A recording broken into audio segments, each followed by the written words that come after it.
Hi, I'm Alex Elle, and I write books for a living. The Hey Girl podcast was created with sisterhood and storytelling in mind. Hey girl. Hey girl. Hey girl. Hey girl. I'll be sitting down with some phenomenal women to discuss love. I believe we grew distant out of love of some type, I don't want to hurt you. Loss. Really don't know what's going to trigger that feeling of grief in any moment. And a topic very important to my work, self-care. I'm holding on to this self-care with every ounce of me. Join us as we journey through sharing together.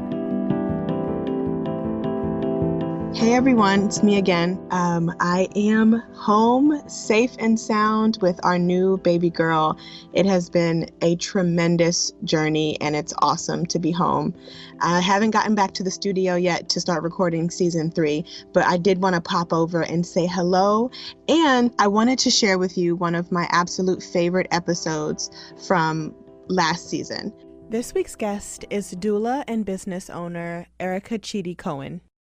I connected with Erica most likely on social media a few years ago. There is a positive component to social media and there is a negative. I will tell my clients, I'm like, no social media. I'm like, because I think it's so important for us to hold on to our imagination around what we see the experience looking like. The diversity in the doula space is kind of scarce. I love Erica most because she is giving a voice to specifically women of color. I'm first generation Nigerian American. When it comes to being a doula in a very white space, it's a part of my lineage to step into this work. And she's a business owner. She is a loving postpartum and pre-birth doula. More of that is needed. We need to see more women of color in these spaces, and Erica is making room for us. Once we made that shift and we started telling people this is what is behind Loom, this is what's motivating it, we got so much positive feedback. LGBTQ families needing more support,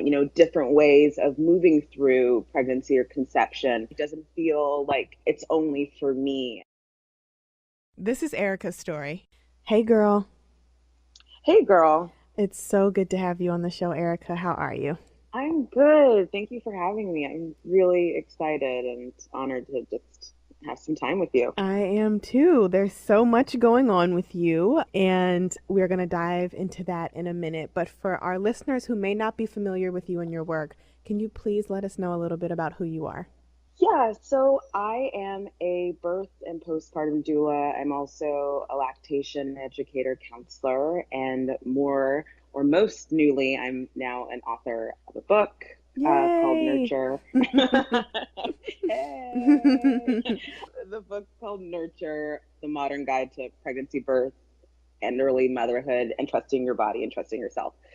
So yeah, in terms of, how I fit into this world, I basically help people navigate, preconception through to, the first few months after they have a baby, kind of catering to whatever feels right for them. That's wonderful and amazing. So your business, your brand, your company is called Loom. You just did a big rebrand though, because it wasn't Loom initially.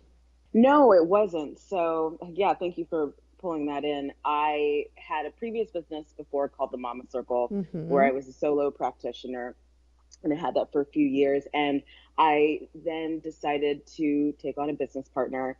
And through that partnership, we decided to rebrand. And I actually ended up selling the Mama Circle and creating this new brand called Loom that encapsulated a lot of the things I was doing as a solo practitioner, but the feeling was we wanted to be larger, incorporate more people into our team, and also serve more people in our community, which meant that it would be moving out of people's homes and that kind of one-on-one into an actual physical space.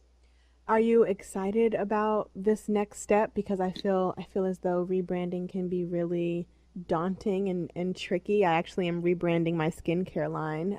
I'm in the midst of that. Yeah. So we were once Balm & Co. and now we are Nectar and Moon. Ooh, love that. Botanical skincare. So, rebranding has been, interesting while pregnant, but just as a woman in business, were you scared to do the shift? And if so, what kind of pushed you through, like, you got this, you guys can handle this?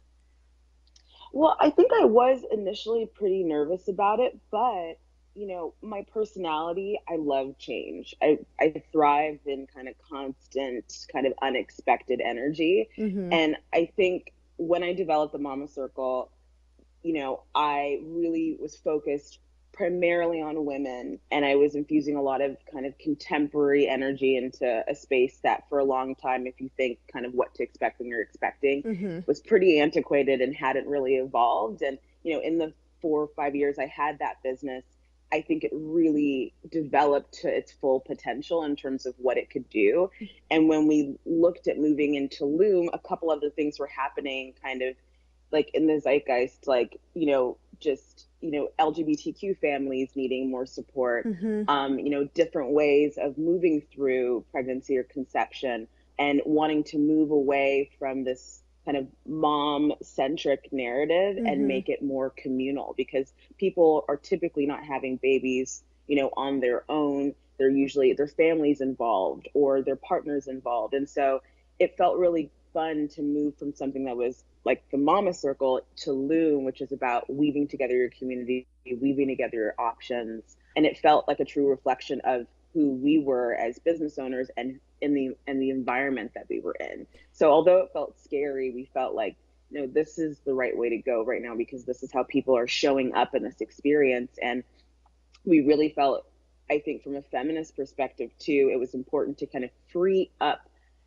the women in this kind of reproductive narrative to know that they can lean into their community and to bring in the community. And so I think once we made that shift and we started telling people, like, this is what is behind Loom, this is what's motivating it, we got so much positive feedback, whether it was like, oh, I feel that's so cool because I feel like I could plug my partner into this and they won't feel, Right. kind of like left out, or, like I can plug my like mother and my grandmother into this and like it doesn't feel like, it's only for me. And so it was scary, but the quick affirmation from the people around us in the community made it feel right. I love that about Loom. When I was just stalking the Instagram when I first rediscovered that you guys had done this shift, it's so much more diverse and inclusive, not just of women and women of color, but also of the LGBTQ community, like you mentioned, and the dads. There was one post where you mentioned that modern doulas support all birth outcomes. And me reading that, I was just like, that is what a doula is supposed to be. That is what I would look for as a pregnant woman. No matter, the outcome, I'm still going to be supported. And I feel as though, and I want to dive into this a little bit, that sometimes the midwifery and doula space can be kind of closed-minded. I don't know if that's the word, or really centric on certain things, like, okay, having a home birth experience, but if that doesn't go well, then there's this disappointment from all angles. Or if a couple needs fertility support, I've had a personal experience with a doula who shifted her interest in me when she found out my husband and I needed fertility support. So it was really refreshing to see that Loom was for all mothers and all families. Can you talk a little bit about that, in that space of, the different ways that doulas and midwives approach people, couples, and their experiences with pregnancy and birth? For sure. I mean, and thank you so much for, saying that in terms of just noticing the inclusivity piece.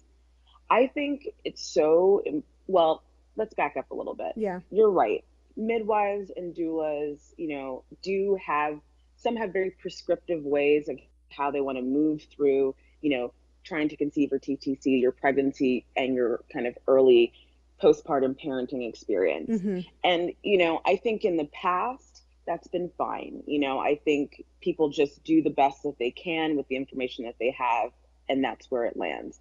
But what I've realized kind of is what's needed right now in this very, sensitive, complex climate that we're in, Mm-hmm. whether no matter how you're coming to this experience, is options, flexibility, and no judgment in the support process. Because the truth is, as whether you're a midwife or a doula, it's not your experience. It's not your birth. It's not your life. And as a result of that, it's so important to always stay curious and say, what is my client thinking? Like, what is my client trying to negotiate? And like, how can I be a good container for them to have their own experience? So that means if someone comes to me and they say, hey, I want to have a planned cesarean birth. Okay. Or if they're still using more kind of tight language or saying, I want to have a C-section. As a sidebar, I think verbiage language is so important. So I say cesarean birth because a birth is still a birth. If a client's coming to me and saying that that's where they want to go, instead of me saying like, have you thought about other options, or do you think that's going to be best for you? I'm going to say to them, tell me more about that decision. Tell me what's brought you there. Because, for example, I think things that are not typically brought to the table is a lot of women have sexual trauma, have had things happen to them that make the idea of a vaginal delivery very, very triggering or activating. And so when we have someone railing towards that type of decision, you really have to think, what are the motivating factors? So that's one thing. And I think, if people were hearing more that all birth is natural, okay? Doesn't matter if you're having a medicated birth, unmedicated, vaginal, cesarean birth. It's all still natural to move through the process the way that you need to. It's natural to have a baby, whether you've had help with conception or not.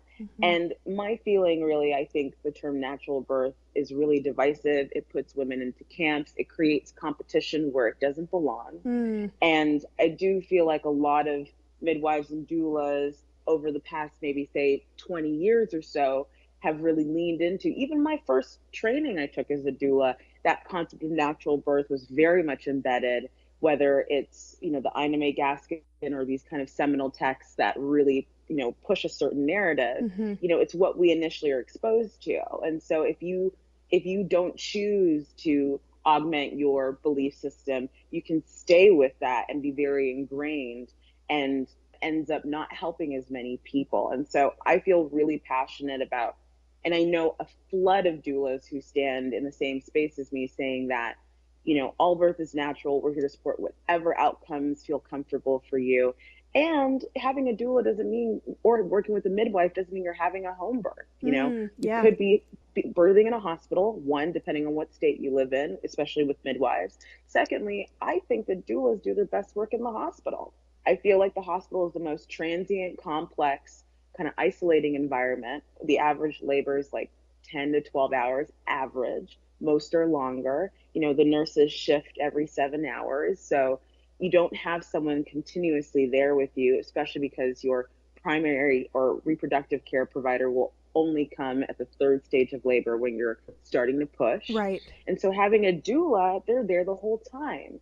And that continuous care and continuous labor support has been shown empirically to reduce the need for interventions unless you've chosen to introduce them. So that's kind of a long spiel to say that I think it's just so important that doulas, midwives, OBs meet their clients or patients where they're at and not try to put their own belief systems or their own philosophies into that individual. And we need to just be much more supportive and much less shaming of people deciding what's best for their bodies. I love you. That's everything. That's literally what I needed. Girl, I cannot. You and I have had some personal conversations, so I needed that. Yeah, yes, girl. So just moving forward, because I want to talk about social media and the birth experience. There's a lot of there are a lot of social media pages that glorify home birth, which it is gorgeous. It is a lovely, I've never done it, but the photos are lovely, and the language that is used during, the postings and stuff, it makes you want to have a home birth, right? So let me just use myself as an example. While my husband and I were trying to conceive, You know, I was on all those birthing pages and I was convinced I was going to have a home birth, not even knowing the logistics, right? Just, I'm going to do this. That woman and her partner look beautiful in that bath. Like, I want to deliver my baby in the water, and I want it to be at home, and I want a midwife, and I want a doula. And it was just me being kind of comparative. Like, if she can do it, I can do it. And now that I'm pregnant, things have completely shifted. And I think you and I have talked about this too. Yes, I have a midwife, but I will be delivering in a hospital after doing some research and just feeling comfortable with that decision more and more as the pregnancy progresses. So I guess what I'm trying to ask is, do you think social media can kind of glorify the home birthing experience and in turn shame the hospital birthing experience? And if you have a mom who is giving birth at home and then things don't go as planned, how do you support her in the transition to the hospital birth? I know that's a lot and that's a really loaded question, but I had to try to get that out there in some way. No, I love it. That's not loaded at all. That's like my lane all day. So my feelings about that are, kind of manifold. So one, what's interesting about social media, and I say this to my clients, and I say this when I'm teaching, there is a positive component to social media and there is a negative component to social media. Always. I think always, forever and ever. I think there is a positive component for, women to see things, learn things, access things that they may not have been able to with as much ease as we can today. Mm-hmm. So you're moving through your pregnancy experience, you see a home birth, you feel activated by that. You're like, that feels aspirational. Like, that's what I want to do. Mm-hmm.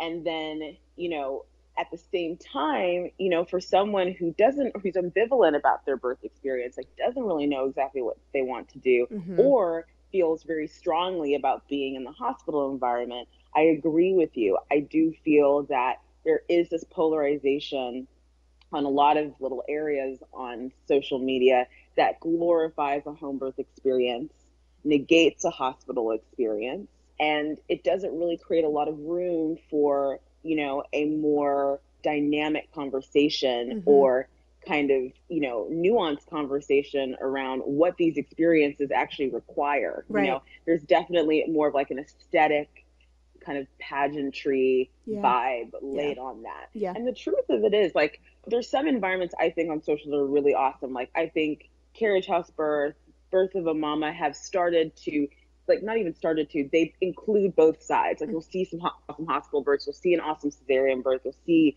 a home birth. And the truth is, I think that's the type of exposure. If someone is wanting to be on social media, they need to be seeing all the different environments if you're going to be there. Because if you're just seeing one and you're getting fixated on one outcome and one experience, it is going to be detrimental to your flow of moving through your pregnancy, your flow of just being open to what your birth experience is going to be like. Right. In fact, I will tell my clients, depending on how sensitive they are, I'm like, no social media. I'm like minimal in terms of that environment, birth, parenting, etc. Because I think it's so important for us to hold on to our imagination, mm-hmm. to our own intuition around what we see the experience looking like. Absolutely. And for most people, right? And for most people, when they look at all of this imagery, it floods your brain. Yeah. And it can be like maladaptive. It can be not helpful to see certain imagery. So that's that, like, one component. In terms of, is there definitely preferential treatment for different birth environments or birth experiences? Yes. And I don't think that that's helpful, because what people don't realize about home birth or birthing outside a hospital environment, period, is that there's a level of dedication and, mental commitment, not just for the birthing person or the mother, but for her partner, mm-hmm. her family, mm-hmm. her care providers, and to have that type of super tight synergy to make a home birth happen is actually not that easy. It's not just like, I'm going to have a home birth and that's it. Right. It's like, there's a lot of finessing and, mental like softening, strengthening, and all these components that have to go on to make that work. And I do feel sometimes what you're seeing is just the end result in a photo or like the last push in a video. And you're like, I want that, I can do that. And I do wish there was more discussion maybe in these photos, or someone would do something a little bit more long form of just a psychological preparation of moving into home birth. The fact that there are going to be, people that might push back on that, that you have to really get anchored in terms of your relationship, your partnership, especially your first baby, to like be protective of like why you're doing this and finding the right care provider, and not risking out in terms of, and that's something I think is a little under discussed as well. And so when I say risking out, when you're birthing outside the hospital, when you're birthing outside of the hospital environment or having a home birth, your midwife that's working with you can only work with you as long as you are able to stay low risk. And sometimes at the end of pregnancy, there's hypertension, preeclampsia, all these little things that can cause, a client to have to risk out, and they have to go to a hospital.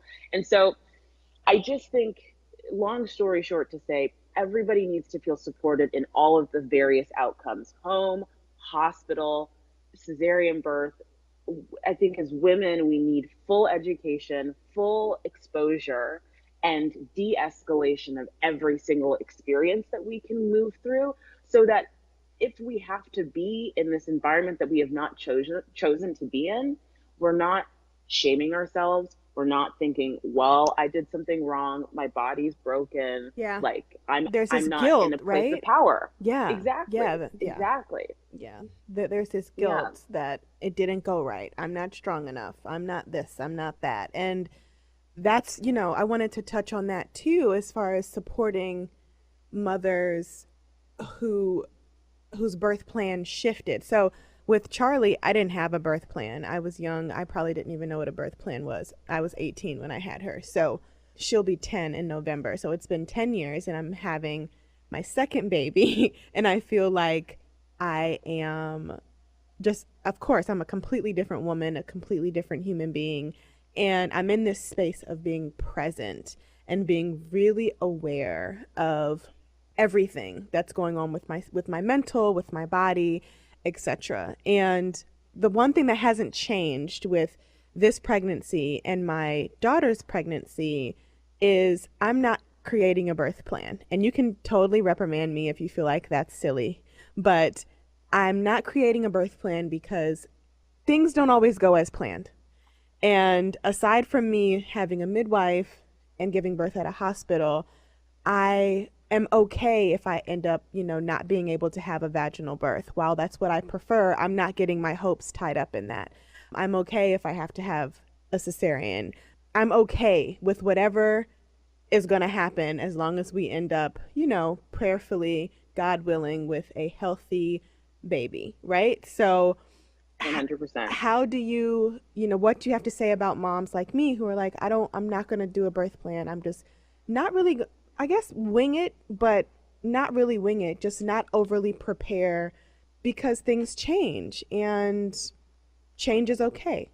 Change is more than okay. And I'm not going to clap because it would be too loud, but I am silent clapping for you about your headspace around this, because I'm in complete agreement that the two things that you need to take into your birth are flexibility and resilience. That's the vibe. That's the vibe that we're taking in. And I also don't believe in birth plans. Yay. I like birth preferences. Okay, I got some options. This is what I'm looking for. Can we potentially adhere to these things? And you're educated enough about what the potential outcomes are to make, informed decisions, and what informed consent is. That's what you need to write in to your birth with. A 3-page letter saying, hey, hospital team, like, this is what we're looking for. That's not going to go down well. They're not going to be as receptive to that. And, also shout out to anyone that is creating a birth plan or birth preferences. What I do want to say is, if you are going to make it into a grid, make it 1 page, like a table, with the different areas and the different things that you're wanting, that's going to be much better received by care providers in a hospital environment, because they read charts all day and they'll be able to take in the information much easier. I've learned that over the years, but I think it's best to go in feeling flexible, but feeling informed. Yeah. So even if you're not writing it down, like, you do know, in terms of interventions, what your preference is, that you would prefer one medication over another, or after delivery, you want no newborn care procedures for the first hour so that you can move forward with breastfeeding should you choose to breastfeed. That's kind of my thing. Yeah. Have all the information and your preferences, but be flexible and kind of flow with kind of whatever shows up. I love that. That's wonderful. I'm super happy that you've tuned into the podcast. Whether you're new here or a seasoned supporter, I want to stay connected. You can find me on the gram at Alex_Elle. And if you want something new to read, my new book, Neon Soul, is in stores now. In the meantime, make sure you rate and review on iTunes. And if you love the show, make sure you share with a friend. The next thing I want to touch on is being a woman of color in the doula space. We've kind of chatted about this too, and I've talked to another one of my doula friends about this.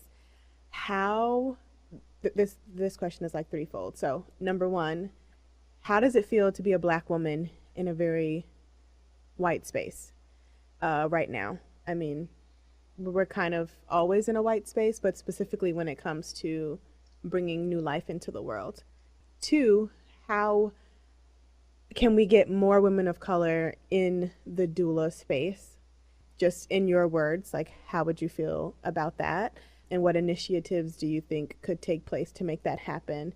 And three, are you servicing, I know you're in LA, so do you service women of color where you're located right now? So these are all really tender questions that are very close to my heart. So I'll do my best to answer all three. So I'm first generation Nigerian, American. So my parents came over here like from the village. My dad's a doctor. My mom's a nurse. And in fact, I only found out maybe 3 or 4 years ago that my grandmother, was a midwife and made all the remedies for our village and all of that. So when it comes to being a doula in a very white space, it's a part of my lineage to step into this work. And I think, when you're in a country like America that has been, in many ways irreparably damaged by slavery, there's a lot of forgetting and remembering and erasure. So I think what a lot of women of color may not even realize is that before academia was set into, kind of the structure of this country, all obstetrical gynecological care, especially in the South during slavery, was practiced by Black women. Yes, ma'am. Black women were delivering all the babies. They also were providing all the newborn care. They were also, participating in wet nursing. They were the doctors. That's who you called. And then all the racial pieces that have created so much complexity in our lives kind of came in, and they decided to take that practice, that lay skill, away from our women and place it into that academic structure. And all of a sudden it was obstetrics and gynecology, and those hundreds and hundreds of Black midwives were kind of shut off, shut down, and that kind of culture basically disintegrated. Right. And so what ended up happening, like in the 60s and 70s, with this advent of like the hippie culture and the revolution that was happening in the 60s, there was this desire to move back to a more quote unquote naturalistic way of moving through life, which permeated the birth culture. And there was this advent there that produced Ina May Gaskin and women like her. And all of a sudden the lore or the history of midwifery outside of the hospital environment was reappropriated and connected to her and individuals like her. Now, my feeling with that is I I get it. It's important for the dominant culture to whip up and kind of reinstate certain things in order for everybody to hear. But at the same time, I think it has been not really given our history around birth Right. has not really been given its own platform. Right. And so, when I look at the doula space and I look at the fact that there are very few women of color that are prominent, it's hard. It's something that's really, it is uncomfortable for me. Mm-hmm. And it has made me very conscious of, as I've been given, more of a platform, more, space to speak and talk about this, to make sure that when I am in communication around, the racial disparities within this field, that we're reminded of the fact that it was structural racism Right. that erased the base of which all of this that is here came from. Mm-hmm. And so I feel very passionate about reclaiming a lot of that space in a way that is not negating of reality, and in a way that is not negating of other races. Mm-hmm. Because the truth is, we live in the real world. We're not going to be able to like shut out other people and other experiences. Right. And my husband is Jewish. I'm in a interracial relationship, and so I think it's important for us to meet each other in the middle to create the community that we want to see and be a part of. But I think in order to do that, there has to be acknowledgement Mm-hmm. of privilege, Yeah. and acknowledgement of erasure. And the reason it has to be understood that we are going to have to work a little bit harder to make sure there's more equity between ourselves, people of color, and people that are not of color. Mm-hmm. So I've pushed really hard. Even with Loom, it is a conscious decision to seek out other, Black women, women of color, Latina women that are here in Los Angeles that are in the birth working field, Mm-hmm. and have them be a part of Loom, because that's the only way to do it, is just to say, I see you and I think what you're doing is amazing. Come over here. Yeah. Let's work together. Because if we don't do that, if we're all on our own little islands, the effort's always better when we're together. And so it's been a deliberate choice to do that. And my partner, my business partner, is an ally in this for a number of reasons, but really understands that that is an important part of the business that we're building, not only for doulas, but for the community, Mm-hmm. to build the world we see outside, inside of the business. And in terms of serving families of color, I'm very focused on doing that. That said, LA, there isn't a massive Black population here, but there is, the ones that are here, I have worked with many, many people of color in my practice over the years, more so even recently. And, I think a lot of it is just showing up and knowing and people being able to see people that look like them, Mm-hmm. and being able to make that and make that connection. Yeah. And also there's a nonprofit I've worked pretty closely with over the past kind of 2 years called Alliance of Moms here in LA. And they work with foster teen moms that are pregnant. And the predominance of those teen moms are, women of color. And I've been really lucky to work pretty closely and do a lot of education and mentoring with those women as well. So whether it's, women that are economically not as really mobile, or, people that are executives and creatives, Right. people of color have always been a big part of my practice. And I'm really focused on that. That's wonderful. I'm so glad that you said everything that you said, because that is needed in this space. So lastly, I would love to touch on how you're not a mother yet, but how that has influenced your work as a doula and will influence your future pregnancies. Well, I think not being a mother has made this work really powerful for me. Mm-hmm. I think it's allowed me to have so much curiosity about every single person I work with.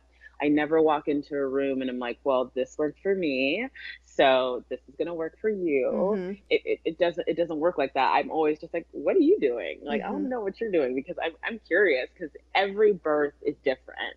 And I've been able to kind of hold on to that kind of beginner's mind because I haven't had my own. And I think in terms of, and I think that objectivity and that kind of more relaxed, chill, kind of sister vibe is what my clients have really been attracted to. It's like, this woman's not out here trying to judge me, push me in a certain way. She just has some good information, and I can take the best and leave the rest. And she's cool with that. Yeah. In terms of my own pregnancies, I am excited. I'm excited about it because I'm like, I don't know. Yeah. I don't know what it's going to be like. And I'm cool with that. I'm cool with not knowing. And I'm also cool with wherever I land up. You know, I've seen it flip on a dime at the very end so many times. I just know the most important thing is the team. Yeah. It's providers that I love and trust. It's, you know, working with a doula that I love and trust. It's like, those people are the hug. Those people are the cocoon. Mm-hmm. And I've seen it support so many of my clients over the years. When that team is really sound, whatever's thrown at them is manageable. And I think that's kind of what I'm thinking, you know, like ideally, like if I had a really low risk pregnancy, it'd be cool to try and have a home birth just because I trust it. I believe in it. I've seen it. Mm-hmm. But if I have to be in the hospital and I need an epidural, like, yes, and yes. Like there's no, it's like, I'll do whatever, you know. And if it's cesarean delivery, I want a really incredible OB that's an incredible surgeon. Mm-hmm. You know, it's okay. You know, I'll be okay on the other side. Yes. I'll be okay on the other side. And I think that's an important thing to say too, that birth is just a moment. There is so much work on the other side of that experience. And, you know, women need to be supported on, hey, this was 2-3 days of your life. Okay, what's the next 18 gonna look like? And I think if they get supported and anchored that whatever they're choosing for this birth experience, they are going to stay the same in many ways. Like, this is not how you move through your birth is not a microcosm or macrocosm of how you're going to move through your life. And if we can support women in that way and protect them for all the things that are coming, we're doing them a much better service as opposed to just getting so wrapped up in that one experience. Yes, ma'am. I love it all. Thank you so much, Erica. It has been great talking with you. Before we go, please let everybody know when your new book comes out, where they can get it, where they can find Loom on the internets, and how they can connect with you and your team of wonderful doulas in the Los Angeles area. Okay, so my book comes out October 24th. Yay. It is available. It's available wherever good books are sold. And you can find me on Instagram. My personal Instagram is just my name, so at Erica Chitty Cohen. I'm hanging out on there. I don't post that much. I'm trying to get better at that. Bear with me. And in terms of Loom, you can find us at This Is Loom on Instagram, and our website is thisisloom.com. And I think that's all the spots. Hey, that's all the spots. Awesome. Well, thank you again. I am just thrilled that we had this conversation, and I know it's going to settle in the hearts of so many people who are in this space. So we will, we'll connect off the air for sure. And thank you so much for being my guest. Thank you for having me, Boo Boo. I appreciate it so much, and I'm so excited for you. And thank you for having me. Thank you. Chat soon. Okay, bye.